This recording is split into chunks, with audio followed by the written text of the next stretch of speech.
Howdy, I'm Edward G. Roberts with Haag Firensics, and this is the Firensics E-Minute. Today I want to answer the question, why do we conduct fire investigations? To determine the origin and cause of a fire is the quick and easy answer, but that's not really it. As every fire investigator who goes through our orientation is told, no one really cares about where a fire started or what caused it. A bold statement to be sure, especially coming from a fire investigator. But let me explain. Now, you'll hear me cover some of this through Haag Education in the Haag Certified Reviewer courses, which I highly recommend. Look for the link below. Now, every fire will start at the particular point that the ignition source meets the first fuel in the presence of a sufficient concentration of oxygen. The cause will be the conditions that brought those three together. Those conditions, in light of the scenario leading up to the event, will direct our classification of the fire. You know these classifications from past editions of NFPA 921, Guide for Fire and Explosion Investigations. They are undetermined, our null hypothesis, what every fire is at the beginning of our investigation and remains if there is too much damage to critical elements, too many insurmountable alterations, or investigative activities are ceased prior to the completion of the investigation.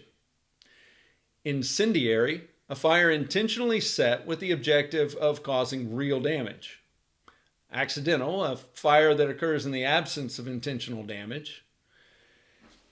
And natural, a subset of accidental, these occurring due to events such as lightning, flood, wind, or other natural phenomena. Now, the latest edition of 921 has left those classifications out altogether, suggesting that the overseeing authority of the investigation should be in charge of the classification. Some private fire investigators have interpreted this to mean that they can balk at providing the claims professional with a classification of the event.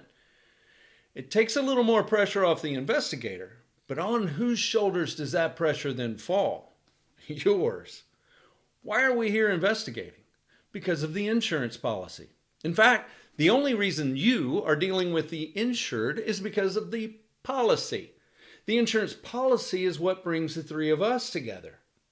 Now look at the wording of the policy. It allows for the denial of a claim because of fraud, or the honoring or paying of a claim if it is determined to be an accident, or undetermined. Tie goes to the runner, right? The policy doesn't say anything about the origin of a fire or an ignition source. Can't a match and gasoline be used to set a leaf pile on fire that then accidentally gets out of control and burns a neighbor's shed to the ground? Nor does the policy say anything about the cause of a fire, such as cooking or a defective appliance or improper use of a product. No, the insurance policy talks about fraud and covered accidents. Furthermore, subrogation depends upon that accidental classification. To make a claims decision, you must have a classification of the event. And who has the most intimate familiarity with the events surrounding a fire claim? Your fire investigator, the very person best qualified to classify and testify to the classification of a fire. Otherwise, you may get called to testify as to the classification of a fire. Are you prepared for that legal adventure? Don't let your fire investigator get away with not classifying your fire. It's why you've hired him or her in the first place. Thank you for your time today. I hope this provides you with a little perspective on fire classifications.